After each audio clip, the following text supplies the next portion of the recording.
दोस्तों नमस्कार। बहुत काफ़ी दिनों से सोच रहा था एक आध वीडियो बनाते हैं राजनीतिक पर्पज से ऐसे, लेकिन शायद फिर सोचा जाने तो इस पछड़े में कौन पड़ेगा, काम धंधे में लगे रहो। लेकिन वीडियो बनाने का कुछ तो पर्पज नहीं था, लेकिन जब कल हमारे माननीय प्रधानमंत्री जी साधना करने के लिए कन्याकुमारी गए और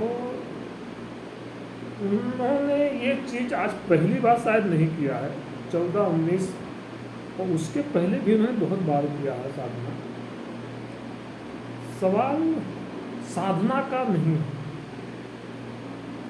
सवाल हमारी आस्था का है। सवाल राजनीति से होता तो कुछ शायद तकलीफ नहीं होता, लेकिन जिस तरीके से विपक्ष सपा कांग्रेस ये उनके जो गठबंधन में हैं, तेजस्वी जी हैं, ममता जी हैं, अगर हमारे देश के प्रधानमंत्री जैसे जिस पद पे हैं, देश के प्रधानमंत्री हैं और कहीं ना कहीं वर्ल्ड के विश्व के सबसे पॉपुलर नेता हैं, तो इससे ये साबित होता है कि उनकी शख्सियत क्या है। अगर इतने बड़े नेता, इतने पावरफुल नेता और देश के वर्तमान प्रधानमंत्री को अगर पूजा करने के लिए अपनी श्रद्धा के हिसाब से कहीं जाना, तो विपक्ष कहती है कि आज नहीं तो कल कर सकते थे, ठीक है, परसों कर सकते थे। अरे भाई, हमें अपनी आस्था को, हमें अपने धर्म को, अजीब से लोग हैं, अब ये सोचना है कि हमें अपने धर्म को, अपनी आस्था को बरकरार रखने के लिए, पूजा करने के लिए मुझे इनसे सर्टिफिकेट लेना पड़ेगा कब करना कब नहीं करना है। अब ये समझ में नहीं आ रहा है कि अगर प्रधानमंत्री जैसे पद पर रहने वाले व्यक्ति को अगर पूजा करने के लिए इतने ज़्यादा टोल किया जा रहा, टिक्का टिप्पणी किया जा रहा, तो सोचिए जरा दोस्तों कि दुर्भाग्य से अगर इनकी सत्ता में, ये सत्ता में आ जाते हैं, तो शायद मुझे नहीं लगता कि कोई भी सनातनी, कोई भी हिंदू अपने घर में पूजा नहीं कर सकता है। ये तो साबित कर चुके हैं। इसके बाद में भी अगर किसी की आंखें नहीं खुलती हैं कि हम सनातनी हैं, हम हिंदुस्तानी हैं, हम हिंदू हैं, तो हमारी आस्था कहाँ पे है, हमारी आस्था किसमें है,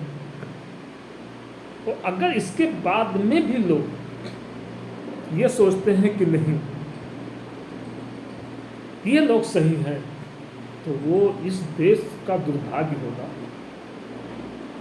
अगर ऐसे पाखंडियों को साथ दिया गया जो हमारे सीधा समझ लीजिए कलेजे पे वार कर रहे हैं। हमारी आस्था मतलब हमारा कलेजा है।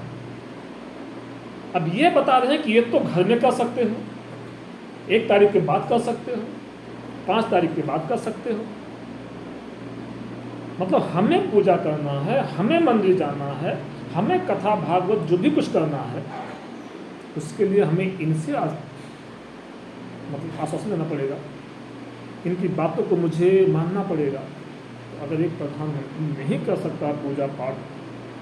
तो कहीं ना कहीं ये चीज़ सत्य होता है कि जिस दिन दुर्भाग्य से इस धरती पे, इस देश पे इन जैसे लोगों की मानसिकता और लोगों की अगर सत्ता में आते हैं, तो मुझे क्या बोलूँ, पीड़ा इतनी हो रही है कि अगर देश का प्रधानमंत्री नहीं कर सकता पूजा, तो मुझे नहीं लगता कि हम अपने आप में सुरक्षित महसूस कर सकते हैं। बात राजनीति की होती तो कुछ टिक्का टिप्पणी तो हर कोई करता है वो अपनी जगह पे। तो अगर मोदी जी ने पूजा के लिए आस्था अपना रखा है, पूजा के लिए उन्होंने अपना समय निकाला है, साधना के लिए समय निकाला है, तो ये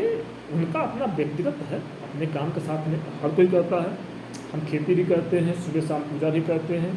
हम भी करते हैं, हर कोई करता है। अब ये नहीं कि हमारा अभी चलो कुछ काम आ गया है, हाँ ठीक है आ गया है, हम अपने हिसाब से उसको निकालते हैं। मतलब उनका ये काम था, प्रचार करना उनका काम था, पार्टी के बड़े चेहरे हैं, उन्होंने प्रचार प्रसार किया, टाइम मिला वो तुम्हें साधना में गए। 45-50 दिन का उनका कार्यकाल था, पूरा प्रचार का कैंपेन था, कि टाइम मिला उनको अपने हाथ से अपने उसमें गए, हर कोई जाता है। लेकिन दोस्तों ये मैं हाथ जोड़ के विनती करूँगा आप लोगों से कि इस तरीके से जो मेरे धर्म पे, मेरी आस्था पे चोट पहुँचाने का कार्य किया जा रहा है, तो जिसके भी द्वारा शायद मीडिया के द्वारा सबको चल जाता था, कहीं ना कहीं ये इस देश के लिए, इस धर्म के लिए, इस आस्था के लिए बहुत बड़ा खतरा है, जहाँ तक मुझे महसूस होता है। इसके लिए मैंने आज ये वीडियो बनाया, और मेरा निवेदन आप लोगों से है कि इस वीडियो को अगर समझ में आता है तो ज़्यादा से ज़्यादा लोगों तक इसको पहुँचाइए। बाकी तो हम तो क्या, सब लोग तो वैसे भी बहुत ही ज़्यादा ज्ञानी हैं, समझदार भी हैं, सब कुछ हैं, हम तो ज़्यादा पढ़े लिखे भी नहीं हैं सब कुछ। लेकिन बात जब अपनी आस्था धर्म पे आती है तो वो सीधा दिल पे लगता है। मुझे तो लगता है, बाकी औरों का तो मुझे नहीं पता। और मुझे इस बात का दुख हुआ कि आज मेरे प्रधानमंत्री जी ने अगर ये पूजा पाठ जो भी कुछ कर रहे हैं, पूरा कार्यकाल भी संभाल रहे हैं, इतनी का छुट्टी नहीं ले रहे हैं, सब कुछ करने के बाद उन्होंने ऐसा कुछ किया और उस पर इतना ज़्यादा कुछ हुआ अगर, तो शायद ये दुर्भाग्य इस देश का होगा। अगर ऐसे विपक्षियों को अगर कभी सत्ता में आने का मौका मिला तो शायद मुझे लगता कि कोई भी बंदा, कोई भी सनातनी जो अपने को मानता होगा, जात तो मुझे नहीं पता तो उनकी ज़्यादा लगे, क्योंकि मैं जात में बिलीव नहीं करता हूँ। मैं जानता हूँ मेरा कर्म ही मेरा धर्म होता है। अगर मैं अच्छा कर्म करूँगा तो ब्राह्मण में गिनती होगी, बुरा कर्म करूँगा तो बैकवर्ड सूद, जैसा भी कुछ होता है उसमें होता है, अपने कर्म से होता है। अगर मेरे अंदर क्षमता है कि मैं ज्ञान अर्जित कर सकूँ तो मैं ब्राह्मण हो सकता हूँ, लोगों को उपदेश दे सकता हूँ। हमारे सभी ऋषि मुनियों ने तो ऐसे ही सब कुछ किया है। खैर छोड़िए, बहुत लंबी हो जाएगी, लेकिन मैं इतना करूँगा, आप लोगों से निवेदन है कि इस वीडियो को जहाँ तक हो सके, अगर सनातनी समझते हैं तो इसको ज़रूर शेयर करिए। तो जो भी दिन बचा है आप लोग समझिए। जय हिंद, जय भारत, जय सनातन, जय